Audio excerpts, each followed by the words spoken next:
Salut les 7 dessus, c'est Suzugo. On se retrouve aujourd'hui, comme vous avez pu lire dans le titre, pour l'essai de la Vosges 500R. Donc voilà, suite à l'essai de la Vosges 500 DS et suite à l'essai de cette moto sur piste, vous avez été quelques-uns, je n'irai pas jusqu'à dire nombreux, mais vous avez été quelques-uns à me demander un petit essai sur route. Voilà, donc on se retrouve sur un roadster avec une position qui est vraiment très agréable parce qu'on a un guidon encore une fois très large, ce qui permet un maniement très facile de la moto. Et alors ce qui est assez intéressant sur cette moto, ce que j'aime beaucoup, c'est comment dire, la position est ultra compacte.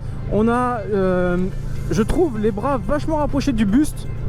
Ça pourrait autant être sur l'avant du corps, être en appui sur l'avant du corps, pas du tout, c'est très confortable. Mais voilà, je trouve qu'on est vachement, on a des bons appuis sur le guidon, et ce qui permet notamment en ville d'avoir des changements de direction assez faciles, des changements de direction, de se faufiler dans les petites ruelles très facilement. La moto est très légère, et donc vraiment cette position au niveau du guidon est fort agréable. Les genoux qui viennent se positionner bien en dessous le réservoir, hein. Donc pareil, on a largement de quoi accueillir des plus grands gabarits. Pour info, on me l'avait demandé, je fais 1m70, et donc voilà, je suis ultra bien positionné, très confortable. Donc vraiment cette position est plutôt géniale. Vraiment une moto, une bonne moto, on va dire citadine de par la position, mais qui permet quand même aussi de faire de longs trajets très confortablement, il n'y a pas de souci là-dessus. Et ensuite on va parler du tableau de bord. Donc au tableau de bord, il est beaucoup plus épuré, beaucoup plus simple que celui de la Vosges 500 DS, et pour cause, la moto est sortie en fin 2019, donc quelques mois avant la DS. Donc il n'y a pas d'écran TFT autant fourni que celui de la DS, donc on a quand même pas mal d'informations. Donc le compteur contour bien évidemment, l'indicateur de rapport engagé à gauche, à droite on a la jauge à essence, en dessous on a le totaliseur de kilométrage, un partiel, la consommation moyenne mais que je trouve plutôt incorrecte, j'en parlerai un peu plus tard, et on revient sur le total. Voilà, donc il n'y a rien de fou, il y a juste ce qu'il faut. Et avec le deuxième bouton, donc il y a l'heure aussi qui est affichée, pardon.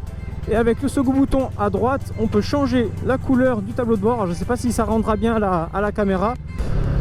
Et donc pour finir au niveau du tableau de bord, on aura ici présent une prise USB. Voilà, de série. C'est pas négligeable, ça fait plaisir. On peut y mettre le téléphone, le GPS qu'on veut. C'est présent. Chose très intéressante qui est présente sur cette moto, parce que je pense que c'est vraiment une moto qui a été étudiée aussi pour la jante féminine. Les leviers, alors je sais pas si ça va se voir, nope, mais les leviers sont réglables, que ce soit l'embrayage ou le frein. Yes. Donc comme je vous disais, les leviers sont réglables.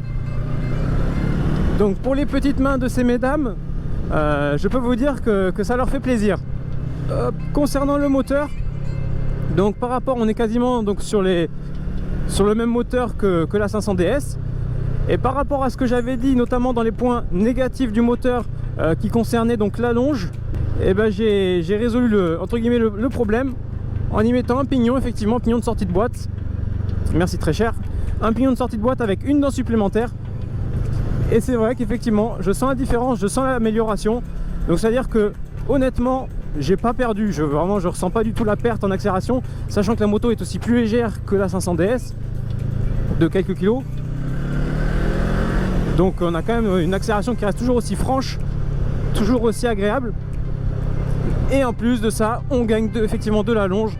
Donc bon, j'aurai pas l'occasion d'atteindre certaines vitesses dans cette vidéo, mais effectivement arriver donc à 100 km/h jusqu'à 130, 140, on est moins dans les tours, la moto vibre moins, on la sent beaucoup plus à l'aise.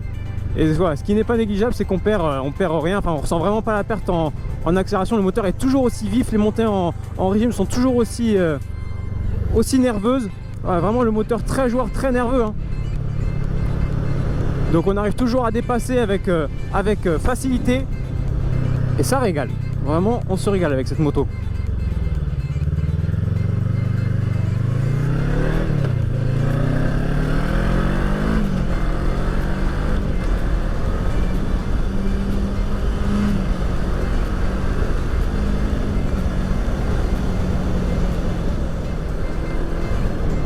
Donc la suspension qui est toujours assurée par Kayaba, le freinage en ABS qui est toujours assuré par Nissin. Donc on a encore quelque chose de vachement facile à prendre en main. Une moto encore une fois très légère. Les pneus d'origine c'est du Pirelli Angel, comme pour la DS, tout pareil. Mais vraiment d'origine la moto c'est un rail, ça bouge pas. Et c'est pour ça notamment que j'avais voulu l'essayer sur piste. C'était pour voir un peu les limites de cette moto, voir ce qu'elle pouvait donner, pour voir un peu ce que vaut cette partie cycle. Et franchement j'en arrivais pas au bout, c'était vraiment un jouet. La moto elle était, on la mettait dans tous les sens, c'était vraiment un petit jouet. Ouaille, ouaille, je me suis fait piquer. Aïe aïe aïe, ça pique fort. Je vais m'arrêter. Aïe ouïe ouïe, aïe aïe aïe ouïe ouïe. Je mets les warnings bien sûr, la moto est équipée des warnings. Aïe ouïe, aïe aïe ouïe, aïe aïe ouïe, elle est vivante. Excusez-moi, ça pique fort. Aïe, ouïe. Les amis. Ok, oh, ça va, j'ai pas été mordu par un gros chien, j'ai juste été piqué par une guêpe. Ouille. Bon bah voilà. Ça pique. Ok, toi bien, on est solide là, on est bonhomme nous. Maman.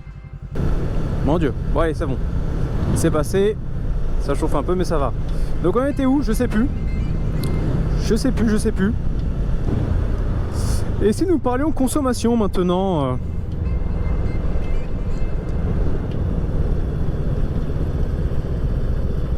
Youhou.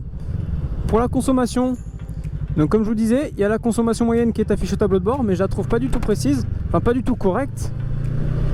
Parce que comme pour la Vosges DS, donc le réservoir fait 17 litres. Ça tu me laisses passer, ouais c'est mignon, tu me laisses en vie, c'est gentil. Donc comme pour la 500 DS, le réservoir fait 17 litres. Et on n'est pas du tout, donc je me semble que ça affiche, hop si j'ai enlevé ça, il me semble que le compteur affiche, voilà, tout le temps une moyenne de 4 litres 4, 4 litres 5, bon ce qui est déjà plutôt faible, on est largement en dessous de ça, hein. On est toujours aux alentours des 3 litres, il n'y a rien à faire, ça consomme que dalle, un vrai chameau. Donc pareil, ce qui vous offre une autonomie juste gigantesque, et donc des économies, voilà, ce qui n'est pas négligeable. Oh, le freinage qui est dingue. L'avant ou l'arrière qui est peut-être un peu moins demandant je trouve que sur la 500 DS, mais qui reste quand même relativement efficace. Là-dessus, je peux vous dire les amis que pour trouver un défaut à ces motos, il faut chercher vraiment. On va y venir. Vraiment, s'il y avait quelque chose de négatif à y trouver, ça yes, ce serait légère vibration au cale-pied, mais vraiment c'est vraiment une des seules choses qu'on trouve à redire à cette moto quoi. Niveau négatif, vraiment je réfléchis, je cherche. Qu'est-ce que vraiment il y a de négatif sur cette moto? Je ne sais pas. Franchement, honnêtement, je ne sais pas. Vraiment, pour rouler tous les jours avec des motos différentes, j'ai beaucoup de mal à trouver quelque chose qui me fait dire ça me plaît pas, ça va pas. Franchement la moto elle est propre, elle est bien finie, elle est super lookée. Mécaniquement, niveau conduite, il n'y a rien à dire quoi, si ce n'est, encore une fois, c'est vraiment ces légères vibrations. Genre, la moto est essayée par énormément de monde, par ma copine notamment, par énormément de monde que je connais, et personne ne m'en a parlé. Vraiment, je suis le seul à y trouver ce défaut. Donc c'est vraiment pour vous dire, la moto est ultra maniable, ultra légère, ultra facile. Encore une fois, elle met en confiance. C'est vraiment instantané quoi. La position génialissime, le moteur il est vif, il est réactif. Voilà, que dire de négatif? Franchement, je ne sais pas. Honnêtement, je suis pas payé par qui que ce soit pour faire ce genre d'essai, ce genre de commentaires, mais vraiment, je me fais vraiment kiffer sur ces petites motos qui ont peu de puissance, voilà, j'adore. Je me fais kiffer avec ces petites motos toutes légères. C'est des vrais jouets. C'est des vrais petits jouets, on les met dans...